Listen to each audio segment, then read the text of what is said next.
Good morning, dear students. Today we are going to start new chapter of Standard 11 Science Mathematics. Chapter number 4.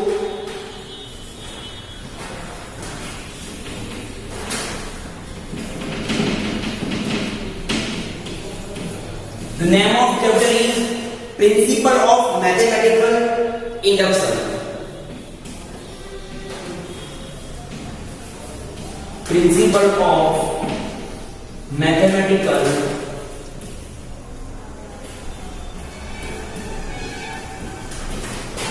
induction.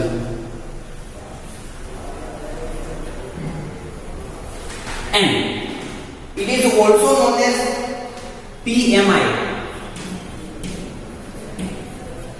PMI means Principle of Mathematical Induction. Okay, and it's very easy chapter. Simply we have to understand one concept simply. Okay, so we have to follow some steps. Okay, so we will start Principle of Mathematical Induction.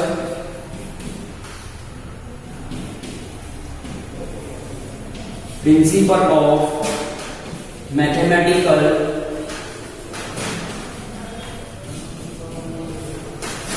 Induction.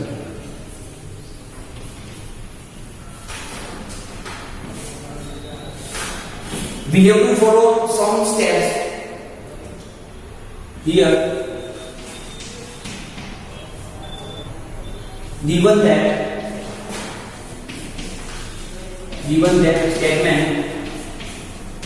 statement for n.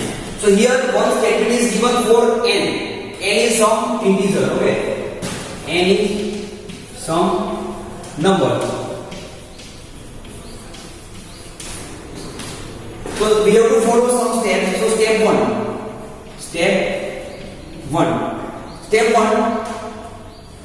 Given statement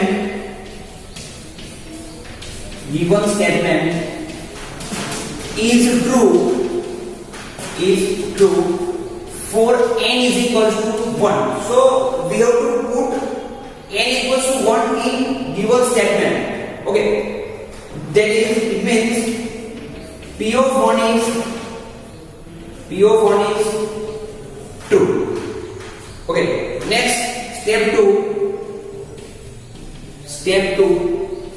For step 2 we have to assume for n equal to k is true and prove for n equal to k plus 1. See, assume that n equal to k and prove for n equal to k plus 1. So we have to assume for n equal to k is true and n equal to k is true. Okay, here right now n equal to k is true and prove for n equal to k plus 1. Therefore, P of k plus 1 is true whenever P of k is true. Is it clear? So we have to assume for n equal to k is true and prove for n equal to k plus 1. It means P of k plus 1 is true whenever P of k is true. It's condition. Therefore, we can write P of n is true for all n belongs to natural number. Is it clear? Exercise 4.1. Prove the following by using Principle of Mathematical Induction. It means PMI for all n belongs to n. First one, 1 plus 3 plus 3 square up to 3 raised to n minus 1 is equal to 3 raised to n minus 1 all divided by 2. Again I will repeat. Simply we have to follow some steps. Already we have discussed in earlier. So step 1.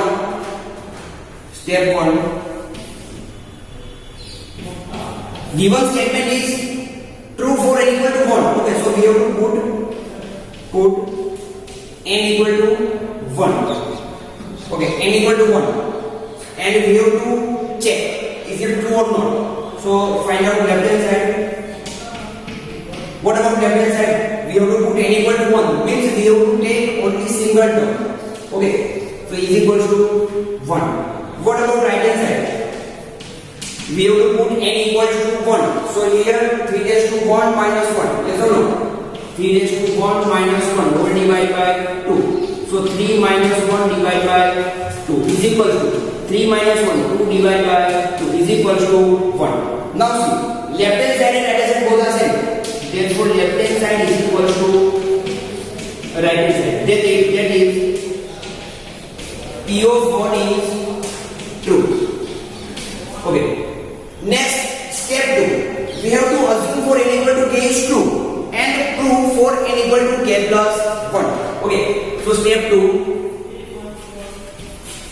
Step 2. Assume for n equal to k is true. Okay. N equal to k is true. N equal to k is true, it means we have to put n equal to k in question. Okay. And prove for n equal to k plus 1. So first we have to put n equal to k.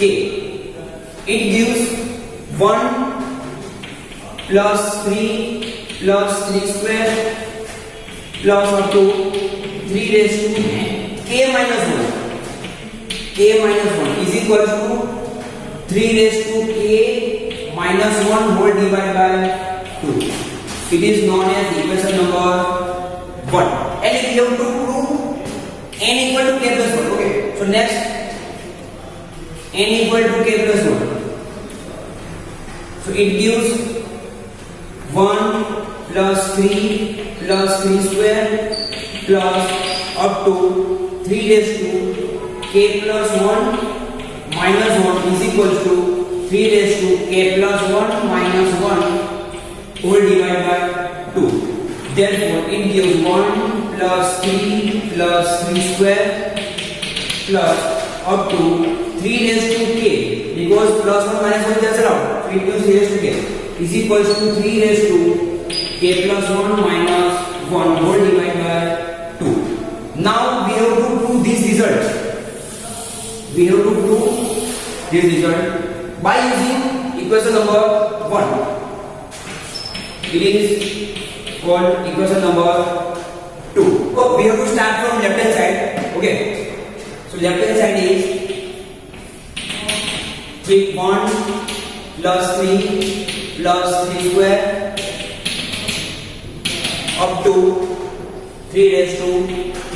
Now we have to use equation number 1. Okay. Now see equation number 1. In equation 1, left hand side will be 1 plus 3 plus 3 square up to 3 raised to k minus 1. Okay. So here number of terms is k. Yes or no? And here number of terms is k plus 1. Yes or no? So we have to write last second term. Okay. See 1 plus 3 plus 3 square plus. Now we have to write last second term. How to find last second term? Simply we have to subtract 1 of power. Suppose we have to find this term. How to get? Simply we have to subtract 3 raised to 2 minus 1, 3 raised to 1. Is it clear?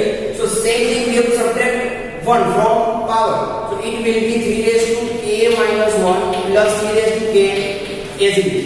Now see, up to kth term is kth term.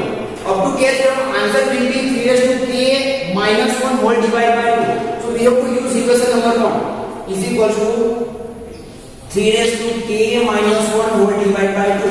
And the last term 3 raised to k plus 3 raised to k from equation 1. Now simplify it. So we can write 3 raised to k upon 1. Yes or no? Now take LCM will be 2. So 3 raised to k minus 1 plus 2 times 3 raised to k. Here 2 into. Okay. It's not 23. It's 2 into 3 raised to k because we have to take LCM.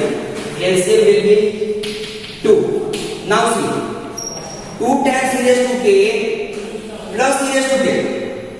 2 times 3 raised to k plus 1 times 3 raised to k. It will be 3 times 3 raised to k. Yes or no? So we can write 3 times 3 raised to k minus 1 whole divided by 2. 3 times 3 raised to k means here we can write power 1. So 1 plus k will be k plus 1. So we can write 3 raised to k plus 1 minus 1 whole divided by 2.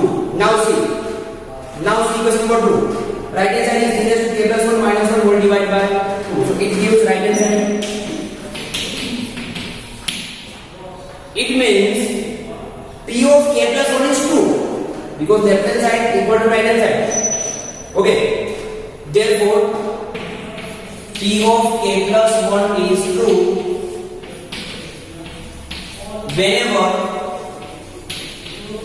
whenever p of k is true. It is very important one. Whenever p of k is true, because we have to use equation 1. Therefore, p of n is true for all n belongs to n. Is it clear?